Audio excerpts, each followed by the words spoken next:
Lecture. इस lecture में हम कवर करेंगे Rowlatt act and Jallianwala Bagh incident. Basically this is a foreground for the mass national movement in India. ठीक है, और it basically was the immediate cause of the start of mass national movement in India. ठीक है, तो start करते हैं रौलाट act से। India के अंदर काफ़ी तेज़ी से नेशनलिस्ट मूवमेंट्स स्प्रेड हो रहा था आफ्टर कमिंग ऑफ गांधी। ठीक है, और इसकी वजह से नेशनलिस्टिक एक्टिविटीज़ काफ़ी इंक्रीज़ हो गई थी। तो इन एक्टिविटीज़ को कंट्रोल करने के लिए जो ब्रिटिश गवर्नमेंट थी भारत के अंदर, उन्होंने एक एक्ट पास किया। Now this act was called Rowlatt act. ठीक है, 1919 में पास हुआ था ये एक्ट। और इस एक्ट ने पुलिस को एक्स्ट्रा जुडिशियल पावर्स दी थी या मोर पावर्स दे दी थी to control the nationalistic movement in India और सेंटिमेंट्स इन इंडिया। सो इसके अंदर था क्या आपका सबसे कि अगर आप पुलिस को आप पे शक है कि आप नेशनलिस्टिक एक्टिविटीज़ में इन्वॉल्व हो किसी भी तरीके से, ठीक है, तो आपको सेडिशन के चार्ज के ऊपर वो बिना किसी वारंट के अरेस्ट कर सकते हैं। सो अरेस्ट विदाउट वारंट था इसके अंदर, ठीक है ना, which is violation of basic human rights. और इसके अंदर आप किसी को भी डिटेन करके रख सकते हो, जेल में रख सकते हो as political prisoner for 2 years without any trial. बिना किसी पेशी के आप 2 साल तक उसको जेल में रख सकते हो इस एक्ट के अकॉर्डिंग। ठीक है, so this was a very very repressive act, और ये बना हुआ था ताकि नेशनलिस्टिक मूवमेंट कंट्रोल हो भारत के अंदर। ठीक है, और इस एक्ट के आने के बाद there was outrage in India. लोग बहुत नाराज़ थे इससे, और Mahatma Gandhi called it black act. ठीक है ना। अब हुआ क्या, अब इस एक्ट के विरोध में, to protest against this act, 6 April से हड़ताल, रैलीज एंड स्ट्राइक्स का सिलसिला स्टार्ट हुआ भारत के अंदर। ठीक है, specially in areas near Punjab, और यहाँ पे हम अमृतसर की ज़्यादा बात करेंगे।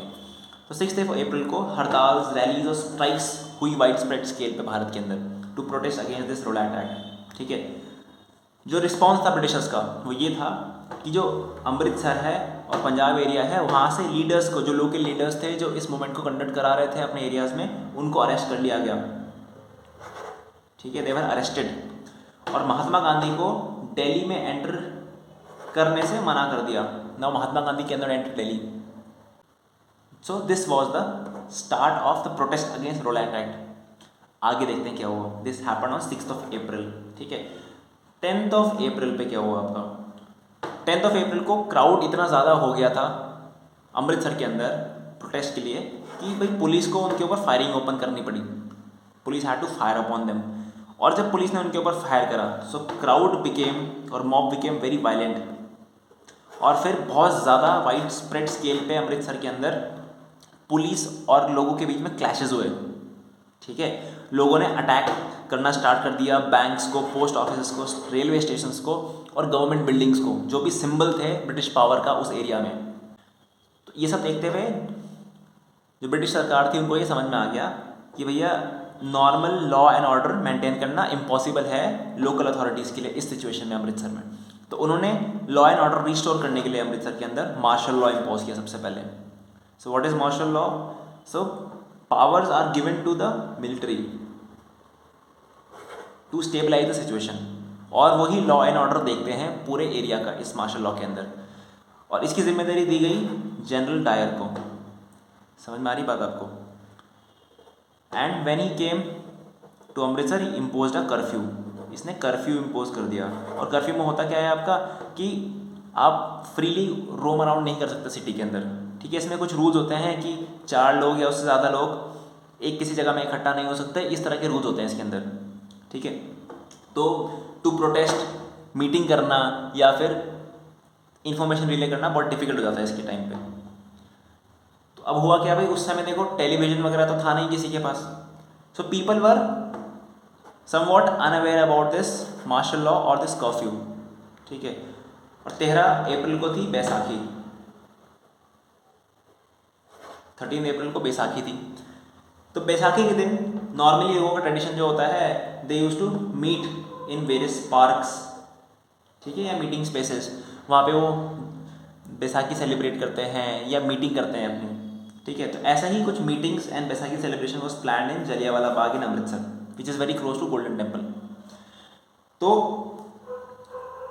जब ये हुआ, क्योंकि लोगों को पता नहीं था आपका कि भाई मार्शल लॉ इम्पोज हो रखा है, तो लोग in were unaware about it and they started coming to Jallianwala Bagh. They gathered in Jallianwala Bagh for meeting and celebration of Baisakhi. तो 13 अप्रैल को जो जनरल डायर थे आपके, ठीक है, when he saw all this he ordered his troops to open fire, ठीक है ना। So his troops open fire upon the crowd in Jallianwala Bagh and many people were killed and wounded, ठीक है। और इसकी जस्टिफिकेशन में जनरल डायर ने क्या कहा आपका, that he did it because he wanted to create a feeling of terror and to produce a moral effect on the population. लोगों को डराने के लिए और लोगों के दिमाग में एक इफेक्ट पैदा करने के लिए इस चीज़ को किया उसने।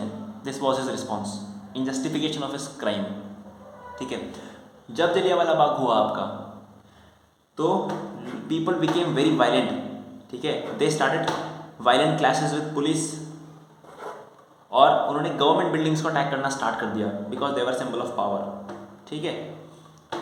इसके रिस्पॉन्स में जो ब्रिटिशर्स थे, they started severe repression of this people. उन्होंने लोगों को मारना स्टार्ट किया, which is called flogging, intense flogging of people in crowds, और they started giving them severe punishments, humiliating punishments, ठीक है। अगर आप देखोगे पनिशमेंट्स के बारे में, आफ्टर जलियांवाला बाग की किस तरह के पनिशमेंट दिए थे ब्रिटिशर्स ने, आपको भी पढ़ के आपकी रूह कांप जाएगी, ठीक है। अब जब ये सब हो रहा था, now people became very violent about it, ठीक है ना। तो जब ये वायलेंस ज़्यादा बढ़ गया, तो महात्मा गांधी ने इस पूरे कैंपेन को या इस मूवमेंट को कॉल ऑफ कर दिया, ठीक है। So this was the Rowlatt act and the Jallianwala Bagh. So see you in next lecture.